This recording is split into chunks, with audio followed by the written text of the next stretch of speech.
Sri Kuberan TV நேயர்கள் அனைவருக்கும் பணிவான நமஸ்காரங்கள். சக்தி ஜோதிட குழுவின் சார்பாக வைகாசி மாத பலன்களை பார்ப்பதற்காக அடியேன் சக்தி சோமையாகிய நானும் டாக்டர் கே சம்பத்தையங்கார் அவர்களும் டாக்டர் ஹரிஹர சர்மா ஐயா அவர்களும் வந்திருக்கின்றோம். இப்போ இந்த ட்ரிப்பு பார்க்க போகிறது வைகாசி மாதம்.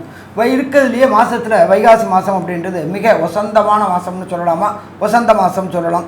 இப்போ இந்த காலகட்டங்களில் என்னென்ன கிரக நிலவரம் இருக்குது, இந்த மாதத்தில் வரக்கூடிய விசேஷங்கள் என்ன அப்படின்றத ஃபஸ்ட்டு பார்ப்போம். இந்த மாதத்தில் பொறுத்தளவு நிகழும் மங்களகரமான விசு வாச வருஷம் வைகாசி 1ஆம் தேதி. ஆங்கிலத்துக்கு கரெக்டான தேதி அப்படின்றது 15/5/2025 வசந்த கிழமையான வியாழக்கிழமை, குருவுக்கு உண்டான கிழமையான வியாழக்கிழமை. அடுத்தது இந்த வைகாசி முடியக்கூடிய காலகட்டங்கள் 14/6/2025 பெருமாளுக்கு உகந்த கிழமையான சனிக்கிழமையில் இந்த வைகாசி மாதம் முடியுது. இதில் என்ன ஒரு விசேஷம் அப்படின்னு பார்த்தோம்னாக்க, இந்த காலகட்டங்களில் இந்த மாதத்தில் வரக்கூடிய விசேஷ தினங்களை ஃபஸ்ட்டு பார்ப்போம். 28/5/2025 அக்னி நட்சத்திர தோஷ ஆரம்பம். அக்னி நட்சத்திரம் ஆரம்பித்தது அப்படின்றது 4ஆம் தேதி ஆரம்பிச்சிச்சு. இப்போ இந்த மாதத்தில் விசேஷ தினங்கள் அப்படின்றது ஃபஸ்ட்டு பார்ப்போம். இந்த காலகட்டங்களில் அக்னி நட்சத்திரம் தோஷம் முடிய காலகட்டங்கள், அதாவது தோஷ நிவர்த்தி ஆகக்கூடிய காலகட்டங்கள் அப்படின்றது 28/5/2025 இந்த அக்னி நட்சத்திரம் முடியுது. அதுக்கு அடுத்தது பார்த்தோம்னாக்க 9/6/2025 வைகாசி விசாகம். எம்பெருமான் முருகனுக்கு உகந்த நாள் அப்படின்றது வைகாசி விசாகம். அதுக்கு அடுத்தது 10/6/2025 செவ்வாய்க்கிழமை. இதில் என்ன ஒரு விசேஷம் அப்படின்னாக்க, வைகாசி பௌர்ணமி. ஒவ்வொரு பௌர்ணமிக்கு ஒரு விசேஷம் உண்டு. இந்த வைகாசி பௌர்ணமிக்கு மிக மிக விசேஷமானது. இதை தவிர காஞ்சியில் உள்ள ஸ்ரீ ஸ்ரீ மகா பரிவாளான சந்திரசேகர சரஸ்வதி சுவாமிகளுடைய ஜெயந்தி நாள் அன்னைக்கு தான் வருது. இதை தவிர இந்த வாஸ்து புருஷன் அப்படின்றது எப்படின்னாக்க, வருஷத்துக்கு 8 முறை நித்திரை விடக்கூடிய நாள். அப்படியேற்பட்ட பரம பவித்திரமான நாள் வரக்கூடியது 4/6/2025 வாஸ்து புருஷன் நித்திரை விடக்கூடிய நாள். நித்திரை விட்டு அவர் எழுந்திருக்கக்கூடிய நாள். அதுவும் அந்த பர்டிகுலர் டைம். இந்த நீண்ட நாட்களாக வீடு வாங்கணும், இடம் வாங்கணும் அப்படின்னு நினச்சவங்க மனபூஜை போடக்கூடிய நேரம் காலையில் 9:05 10:35 இந்த வாஸ்து பூஜை போட்டோம்னாக்க கண்டிப்பாக வீடு கட்டுறதுல எந்த விதமான தடங்கல்களும் தாமதம் இல்லாமல் நினச்ச டயத்தில் கேட்ட இடத்துல பணமும் கிடைக்கும், கேட்ட நேரத்தில் முடியக்கூடிய வாய்ப்புகளும் இந்த வாஸ்து புருஷன் நித்திரவிட நாளில் இருக்குது. இதை தவிர கோச்சாரத்தில் பார்ப்போம். இந்த வைகாசி பிறக்கக்கூடிய நாளில் என்னென்ன கிரகங்கள் எங்கெங்கே இருக்காங்க அப்படின்றத ஃபஸ்ட்டு பார்ப்போம். காலபுருஷ தத்துவத்தின் முதல் ராசியான மேஷ ராசியில் புத பகவானும், 2வது ராசியான ரிஷப ராசியில் சூரிய பகவானும், 3வது ராசியான மிதுனத்தில் குரு பகவானும், 4வது கர்க்கடகத்தில் செவ்வாயானவர் நீச்சம் நிலையை அடைஞ்சிருக்கக்கூடிய காலகட்டங்கள்லையும், சிம்மத்தில் கேது பகவானும், சிம்மத்துக்கு நேரான சதசப்தமமான கும்பத்தில் சனி பகவானும் ராகு பகவானும் இருக்காங்க. காலபுருஷ தத்துவத்தின்படி 12வது ராசியான மீன ராசியில் சுக்கிர பகவான் உச்சம் பெற்றிருக்கார்.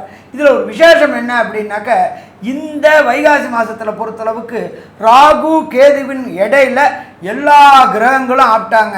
இதுக்கு பேர் கிரக மாளிகா யோகம்னு பேர். ஆரம்ப கட்டத்திலேருந்து அந்த முடிகிற கட்டங்கள் வரணும் அந்த 9 கிரகங்களும் அந்த கட்டத்தில் தொடர்ந்து இருக்கிறது. இதை மாதிரி வர்றது அப்படின்றது பெரிய அற்புதமான காலகட்டங்கள். இந்த வைகாசி மாதம் இவ்வளோ ஒரு அற்புதமான மாதம் இருக்குது. இதை நம்மளோட ஜோதிட சாஸ்திரத்தில் என்ன சொல்லுவோம் அப்படின்னாக்க, கால சர்ப தோஷம் அப்படிம்போம். அந்த கால சர்ப தோஷத்துக்கு என்னென்ன பரிகாரம் அப்படின்றதையும் நம்ம பார்ப்போம். அப்போ இதுக்கு அடுத்தது பார்த்தோம்னாக்க, இந்த வைகாசி மாதத்தில் ஒவ்வொரு ராசிக்கும் என்னென்ன நற்பலன்கள் என்னென்ன கெடுபலன்கள்ன்றதை பார்ப்போமா. இப்போ மொத்தத்தில் இந்த மாதம் பார்க்கும்பொழுது திடீர் பண வரவுகள் வரக்கூடிய வாய்ப்புகள் உண்டு. அதே போல் ஆரோக்கியத்தில் மேம்படக்கூடிய தன்மைகள் உண்டு. கடந்த காலகட்டங்களில் உடல்நிலையில் தொந்தரவு இருந்தவங்களுக்கு ஆரோக்கியம் மேம்படக்கூடிய வாய்ப்புகள் உண்டு. கடந்த காலகட்டங்களில் திருமணத்தின் தடையும் தாமதமும் ஏற்பட்டு இருந்தவங்களுக்கு திருமண தடையும் தாமதங்களும் விலகக்கூடிய வாய்ப்புகள் உண்டு. ஒரு சில பேர் பொறுத்தளவுக்கு 2வது தார அமைப்பு, கணவன் இழந்தவரோ மனைவி இழந்தவரோ 2வது தார அமைப்பு பார்க்கக்கூடியவங்களுக்கு 2வது தார அமைப்பு கிடைக்கக்கூடிய வாய்ப்புகளும் உண்டு. நீண்ட நாட்களாக உத்தியோகம் கிடைக்கல, வேலை இல்லை அப்படின்னு கஷ்டப்பட்டுட்டு இருந்தவங்களுக்கு வேலையும் கிடைக்கக்கூடிய வாய்ப்புகள் உண்டு.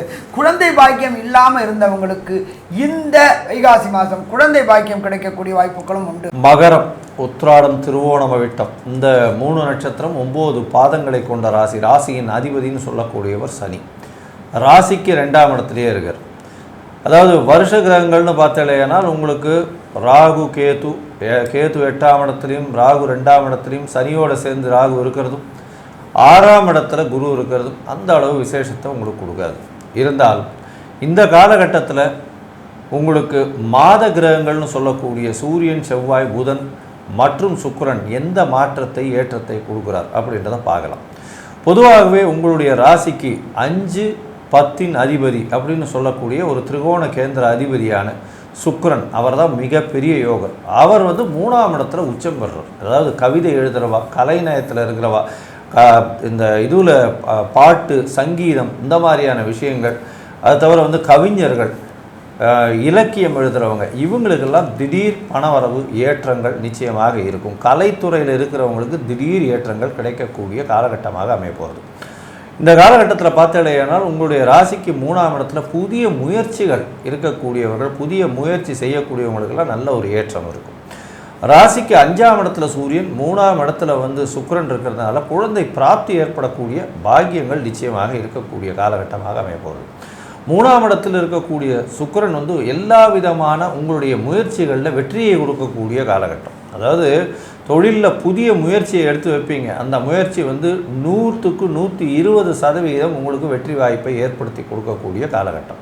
எடுத்த காரியங்களில் எல்லாவற்றிலும் ஜெயமாக இருக்கும். அதுவும் இந்த சூப்பர் ஸ்பெஷாலிட்டி படிப்பு படிக்கிறவங்க, அதாவது சூப்பர் ஸ்பெஷாலிட்டின்னா இந்த என்ன சொல்கிறது, மாஸ்டர் டிகிரிக்கு மேலே பிஹெச்டி அந்த மாதிரியான விஷயங்கள் படிக்கணும்னு நினச்சிட்டு இருக்கிறவர்களுக்கு பெரிய ஏற்றம்.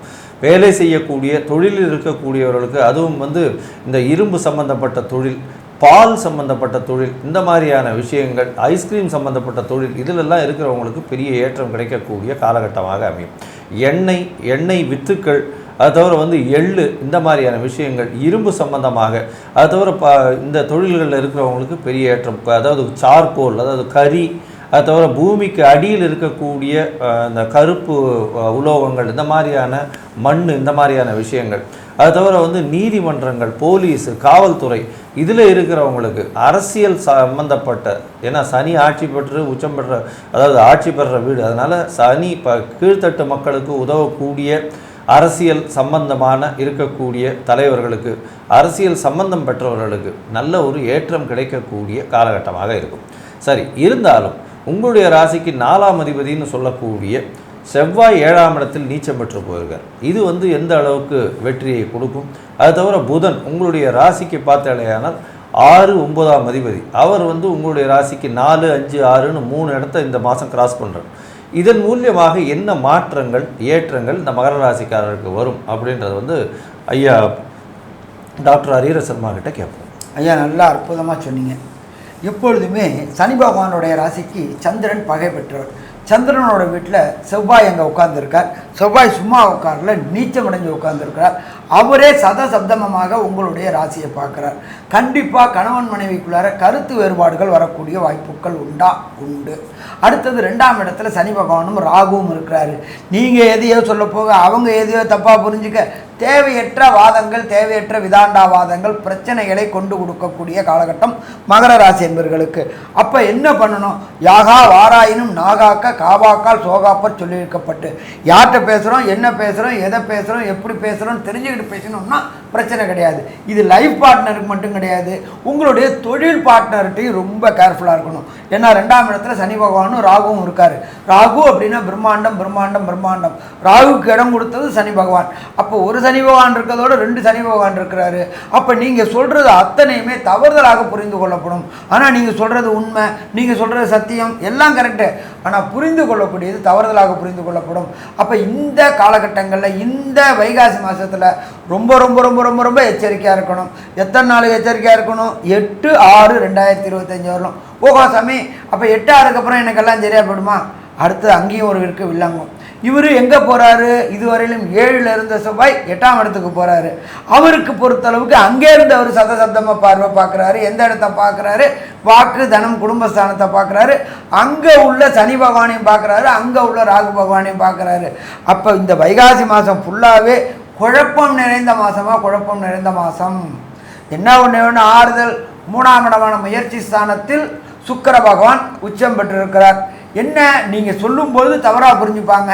அதுக்கப்புறம் அவங்க அதை அனலைஸ் பண்ணிவிட்டு, ஓ அவர் நல்லது தான் சொல்லியிருக்காரு அப்படிம்பாங்க. ஆனாலும் இந்த காலகட்டங்களில் வைகாசி மாதத்தில் விசுவாச வருஷத்தில் இந்த மகர ராசியை சேர்ந்த அன்பர்கள் தேவையற்ற வாதம் தேவையற்ற விதாண்டாவாதம் செய்கிறத தவிர்த்தோம்னா பிரச்சனையை தவிர்க்கலாமா? பிரச்சனையை தவிர்க்கலாம். சரி, ரொம்ப சந்தோஷம் சாமி. அடுத்தது புத பகவான் 4, 5, 6 இந்த 3 இடத்துக்கும் இந்த புத பகவான் ட்ராவல் பண்ணுறாரு. எந்த மாதத்தில்? இந்த வைகாசி மாதம் 30 நாள்லேயே ட்ராவல் பண்ணுறாரு. 4ஆம் இடம் அப்படின்றது மாத்ருஸ்தானம். மாத்ருஸ்தானத்தை அதிபதி 7ஆம் இடத்துல நீச்சம் அடைஞ்சிருக்கிறாரு. அப்போ அம்மாவுடைய உடல் நலத்தில் தொந்தரவுகள் வரக்கூடிய வாய்ப்புகள் உண்டு. உஷ்ண தொடர்புடைய வரக்கூடிய வாய்ப்புகள் உண்டு. செவ்வாயும் சனி பகவானும் பார்க்கறதுனால அறுவை சிகிச்சை வரக்கூடிய வாய்ப்புகள் உண்டு. அதனால் ரொம்ப கேர்ஃபுல்லாக தாயாரை பார்த்துக்கணும். ரொம்ப சிறப்பு. அடுத்தது 5 புத பகவான் வராரு. கூட ஆதித்யனும் கூட இருக்கிறாரு. புத ஆதித்ய யோகம் இருக்கிறதுனால நீண்ட நாட்களாக மகர ராசியை சேர்ந்த அன்பர்கள் குலதெய்வ வழிபாடு செய்யணும்னு நினச்சிக்கிட்டு இருந்தாங்க. ஏதோ ஒரு தடையும் ஏதோ ஒரு தாமதம் வந்துட்டு இருந்துச்சு. அந்த தடையும் தாமதமும் தூள் ஆகக்கூடிய மாதம் இந்த வைகாசி மாதம். குலதெய்வ வழிபாடு செய்யும் பொழுது ஆட்டோமேட்டிக்காக இஷ்ட தெய்வங்கள் வீட்டுக்கு வரும். இஷ்ட தெய்வங்கள் வீட்டுக்கு வரும்பொழுது ஆட்டோமேட்டிக்காக சுபகாரியங்கள் எல்லாமே நடக்குமா? சுபகாரியங்கள் நடக்கும். அதுக்கு அடுத்தது 6ல் புத பகவான் போகிறார், ராசிக்கு 6ல். ஆனால் என்ன ஒரு விசேஷம் அப்படின்னா, அது அவருடைய சொந்த வீடு. அவர் மட்டும்தான் அங்கே இருக்காரா அப்படின்னு பார்த்தா அவரு கூட பிரகஸ்பதியான குரு பகவானும் இருக்காரு. அப்போ 6ஆம் இடம் வலுப்பெறுது. 6ஆம் இடம் வலுப்போது மகர ராசியை சேர்ந்த நண்பர்கள் கடந்த காலகட்டங்களில் உத்தியோகத்துக்காக திண்டாடிட்டு இருந்தாங்க. அப்போ உத்தியோகம் கிடைக்கக்கூடிய வாய்ப்புகள் இந்த காலகட்டங்களில் உண்டு. அப்போ அதுவும் குருத்துவம் உடைய உத்தியோகம், அதுவும் கணிதம் தொடர்புடைய உத்தியோகம், சார்ட்டோட கொண்டு காஸ்ட்டை கொண்டு இதை மாதிரி ட்ரை பண்ணிட்டு இருந்தவங்களுக்கு கிடைக்கக்கூடிய வாய்ப்புகள் உண்டு. இதை தவிர 6ஆம் இடத்துல குருவும் இருக்கிறதுனால அவர் பொறுத்தளவுக்கு அவர் என்ன பண்ணுறாரு அப்படின்னு கேட்டிங்கன்னாக்கா, தன்னுடைய விசேஷ பார்வையாக 2ஆம் இடத்தை பார்க்குறாரு. எந்த இடத்த பார்க்குறாரு? கும்பத்தை பார்க்குறாரு. கும்பத்தில் ஆட்சி பெற்ற சனியையும் அங்கே வந்து உட்கார்ந்துருக்கிற ராகுவையும் பார்க்குறாரு. நீண்ட நாட்களாக குடும்பம் அமையாதவர்களுக்கு குடும்பம் அமையக்கூடிய வாய்ப்புகள் உண்டு. ஆனாலும் மொத்தத்தில் பார்த்தோம் அப்படின்னா மகர ராசிக்காரங்களை பொறுத்தளவுக்கு எச்சரிக்கையாக இருந்தால் பிரச்சனைகளை தவிர்க்கலாம். நம்ம அசால்ட்டாக இருந்தோம்னா பிரச்சனைகளை கூட்டலாம். சரி, ஓகே. ஒரு சில பேருக்கு தசாநாதனோ புத்திநாதனோ அந்தரநாதனோ சூட்சுமநாதனோ சரியில்லை அப்படின்னா கிடைக்க வேண்டிய பலன் குறைவாக கிடைக்கும். அப்போ கிடைக்க வேண்டிய பலன் குறைவாக கிடைக்கிறது எப்படி, எந்த தெய்வத்துக்கிட்ட சரணாகதி அடைஞ்சால் அதை காம்பன்சேட் பண்ணலான்ற பற்றி சொல்லுவாங்க. அதே போல் இந்த 31 நாளில் ஒரு சில நாட்கள் சுபகாரியங்கள் தவிர்க்கக்கூடிய நாட்கள், புதிய முயற்சிகள் எடுக்கக்கூடிய தவிர்க்கக்கூடிய நாட்கள், நீண்ட தூர பிரயாணங்கள் செய்யக்கூடிய இதை தவிர்க்கக்கூடிய நாட்கள், அதுக்கு பேர் சந்திராசிரம தினங்கள். அந்த சந்திராசிரம தினங்கள் என்னைக்கு வருது அப்படின்றத பற்றியும் டாக்டர் ஐயா சக்தி சோமையா அவங்க விரிவாகவும் விளக்கமாகவும் சொல்லுவாங்க. ரொம்ப அற்புதமாக தெளிவாக விவரமாக சொன்னீங்க ஐயா. அதாவது இவங்களுக்கு சனி பகவானும் ராகு பகவானும் ஒன்றா சேர்ந்து இருக்கிற காரணத்தினால நீங்கள் கால பைரவரை போய் வணங்கணும். அந்த கால பைரவரை வணங்குறதும் சனிக்கிழமை இன்னைக்கு போய் வணங்குறது சிறப்பாக இருக்கும். அந்த கால பைரவரை சிவஸ்தலங்களில் இருக்கிற கால பைரவரை போய் வணங்குறது மேலும் சிறப்பு. இந்த கால பைரவருக்கு கால பைரவர் அப்படின்னு சொன்னால் அவருடைய வாகனம் என்னங்கிறது உங்களுக்கு தெரியும். அந்த வாகனத்துக்கு அதுக்கு பிஸ்கட் வாங்கி கொடுக்கறது, இல்லை அதுக்கு இறை போடுறது, இதெல்லாம் செய்கிறது கூட நன்மை தரக்கூடியதாக இருக்கும். அதுலேயும் சனிக்கிழமை அன்னைக்கு செய்கிறோன்னு சொன்னோம். அது போக அஷ்டமி, தேய்பிரை அஷ்டமி அன்னைக்கு போய் பண்ணுறது மிக மிக சிறப்பு காலபைரவருக்கு. அப்போ தேய்பிரை அஷ்டமியிலேயே போய் பண்ணலாம், சனிக்கிழமைகளில் போய் பண்ணலாம். அந்த அந்த வாகனத்துக்கு உண்டான மிருகத்துக்கு பிஸ்கட்டு, பால், அதுக்கு உண்டான ஆகாரங்கள் இதெல்லாம் கொடுக்கலாம். மேலும் தான தர்மங்கள் பண்ணுங்கள். இப்போ ஸ்கூல் ஓப்பன் ஆகக்கூடிய டைம், அதனால் படிக்கிற குழந்தைகளுக்கு ஃபீஸ் கட்டலாம். புஸ்தகம், நோட்டு புஸ்தகங்கள் வாங்கி கொடுக்கலாம், பேனா பென்சில் வாங்கி கொடுக்கலாம். இதெல்லாம் பண்ணினீங்கன்னா உங்களுக்கு வரக்கூடிய பின்விளைவுகளில் இருந்து இந்த தான தர்மங்கள் உங்களுடைய தலையை காக்கும் அப்படின்னு சொல்லலாம். இந்த மாதத்தில் வரக்கூடிய சந்திராஷ்டம தினங்கள் அப்படின்னு சொல்லக்கூடியது என்னென்னு கேட்டிங்கன்னா 1/6/2025 அது ஞாயிற்றுக்கிழமை இரவு 8:24 இரவு 2:43 மிட் நைட்டில் இரவு 2:43 ஆரம்பமாகுது. அதுக்கப்புறம் 2/6/2025 திங்கட்கிழமை, 3/6/2025 செவ்வாய்க்கிழமை, 4/6/2025 புதன்கிழமை காலையில் 11:31 வரைக்கும் இருக்கிறது. இந்த காலகட்டங்களில் அவசியமாக தவிர்க்க வேண்டியது அப்படின்னு சொல்கிறது என்னன்னு கேட்டிங்கன்னா, பிரயாணங்களை தவிர்க்கணும். புதிய முயற்சிகள், அதாவது புதிதாக ஏதாவது செய்கிறோம் அப்படின்னு சொன்னால் அதுகளையெல்லாம் தவிர்க்கணும். அது காரணம் என்னன்னு கேட்டிங்கன்னா, இந்த சந்திராஷ்டம தினங்களில் உங்களுக்கு மன கிளேசங்கள் கொடுக்கும். அப்போ இந்த மன கிளேசங்கள் கொடுக்கறதுனால இதனுடைய பின் விளைவுகள் ஒரு 3 மாதமோ 6 மாதமோ 1 வருஷமோ கழித்து தான் அதனுடைய தீமைகள் உங்களுக்கு தெரிய வரும்.